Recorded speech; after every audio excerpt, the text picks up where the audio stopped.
हाय नमस्कार.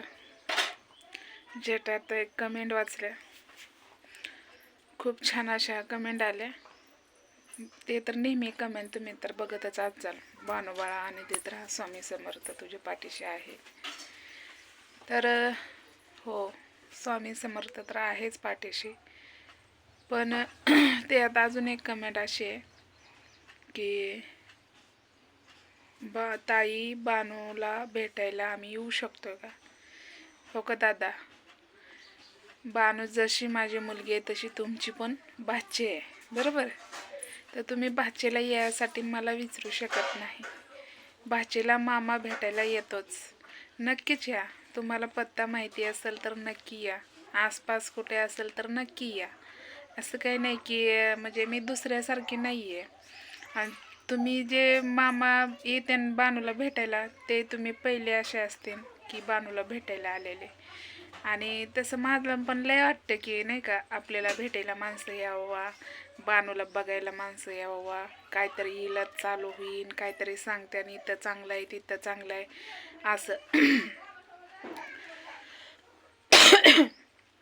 काय खायला आणावा आणि बानूसाठी काय आणावा असं माझं नाही म्हणणं. पण बानूला भेटायला आणि बघायला आले ना, त्यातच मी खुशी मानेन. पण नक्कीच या. काय म्हणतात ना, काय आणण्यासाठी या म्हणत नाही तुम्हाला मी. बानूला फक्त तुम्ही बघितलं, बानू बाळा तू आनंदात आहे, तुमची भाची असं तुम्ही विचारलं तर मला खूप आनंद वाटेल. कारण बानू ही आहे ते आमचे सर्व आहे. त्यामुळं का नाही, बानूसाठी तुम्ही ज्या गोष्टी तुम्ही बोलता त्या गोष्टीला मला खूप अभिमान वाटतो, खूप म्हणजे छान वाटतं. तेव्हा माझं मन असं ना शांत होतं. तर तुम्ही म्हणसान ताई कामाला का नाही गेली? कामाला नाही गेली कारण तुम्ही बघू शकता चेहऱ्यावरून माझी लई तब्येत अशी डाऊन झाली, विचार करून करून नाही का. बानू आता 6वीत आहे. आता बानूचं कसं व्हायचं, बानूचं इथनं पुढं शिक्षण, म्हणजे कुठं न्यायचं दवाखान्यात म्हणलं तर लय अवघड परिस्थिती आहे. गरीबाला कोणी पण सपोर्ट करत नाही. का बरं करत नाही? तुम्ही करत जावा की. बानूसाठी तर करत जावा. हो का, बानूची आंघोळ झाली, बानूचं जेवण झालं, बानू बाळ झोपलंय.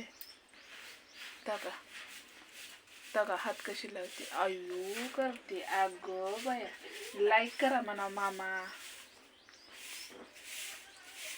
बानूची बोट वळत नाही ते असं नाही का, आपल्यासारखं असं होत नाही. तर बानू म्हण, लाईक करा, फॉलो करा, कमेंट करा, सबस्क्राईब करा. काय बाय म्हणा येत नाही मला, एक एक शब्द लय अवघड आहेत. बघा बानू कशी खेळती बघा. बाणाचा खेळ चालला आणि तिच्याकडे कॅमेरा असा दाखवला की लईच लाजल्यावणी करते ती. सरपण ठेवले पावसा पाण्याचं, लागतंय की बानूला गार पाण्याने नाही घालू शकत. आपण कसं पण गार पाण्याने आंघोळ्या करू शकतो, पण बानूला नाही की घालू शकत. हो का, हो कशा हसते बघा. तिला कडक कडक पाणीच लागते आणि थोडं फिडं पाणी नसतंय, लय पाणी असते तिला. एक गच्च पातीला भरून असतंय, मोठं पातेलं आहे बघा. ते आता एक मोठी घागर एक कळशी बसते तेवढी मोठी पातेल. तर बानूला पण खोकला ही या लागलाय, म्हणजे लय बरेच लेकरं असे नाही का आजारी पडले ते. मला तर का नाही 4 दिवस झालं कामाला गेली आणि 5व्या दिवशी ना एवढं मला, तुम्ही तर बघितलं मागच्या हेड्यामध्ये माझं बोटच वसरं नाही आणि ही पूर्णपैकी बोट बघा कसं झालंय. असं माझं होई नाहीच, असं असं झाकं नाही बोट. म्हणजे आता ही बाकीची बोट बघा कशी होते, ही बोटच ही होई नाही.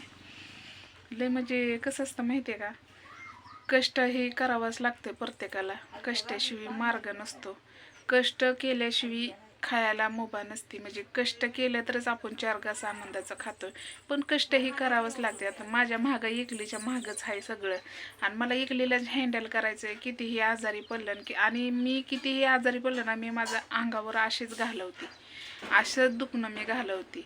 कारण ताकद आहे माझ्यात. ज्या वेळेस मी आजारी पडन, ज्या वेळेस मला कुठं माझं हातपाय ठकतेलं, त्यावेळेस तर कसं काय बाणूचं माझं, त्यावेळेस तर मला हेच करावं लागेल ना. ते विचार करून करून ना लय असं म्हणजे नाही का हां, आजचा हेडवा असा टाकला की माझ्या बहिणीचा नाही का कार्यक्रम होता, तिनं मला सांगितलं पण होतं. पण ज्या वेळेस कार्यक्रम होता ना त्यावेळेस सांगून फायदा नसतो. आपण ही माणसाला सगळ्याला बोलवतो का पक्ष आपलं सगळे जवळ असावा. आपली माणसं पाहुणे रावळी घरातली बारातली सगळी जवळ असावं. पण आपण असा विचार नाही करत, म्हणजे दुसरी लोक विचार असे नाहीत करत, आपण करतो कारण आपण स्वार्थी नसतो. बरोबर. आता कसं असतं माहिती आहे का, तिनं मला सांगितलं पण ज्या वेळेस सांगायला पाहिजे होतं त्यावेळेस सांगितलं नाही, नंतर सांगून काय फायदा आहे. बरोबर. ज्या वेळेस होतात त्यावेळेसच सांगायचं नसतं, आधी 2 दिवस सांगायचं. माणूस तयारी करतं. आता मला काय नटायचा शौक नाही काय नाही, पण कार्यक्रम म्हणल्यावर काही ना काही न्यावं तर लागतंच की. तर चला, हेड आवडला असला तर नक्कीच लाईक करायला विसरू नका. आणि मी छोटे छोटेच ब्लॉग टाकणार आहे कारण माझी पण तब्येत लय डाऊन झाली, लय म्हणजे लय सांगता येत नाही की मला काय होईन आणि काय नाही. त्यामुळं मला थोडंसं रिलॅक्स व्हायचं आहे बानूसाठी, कारण बानू माझ्या तोंडाकडे बघती म्हणून. तर चला, हेड आवडला असला तर नक्कीच लाईक करायला विसरू नका. बाय.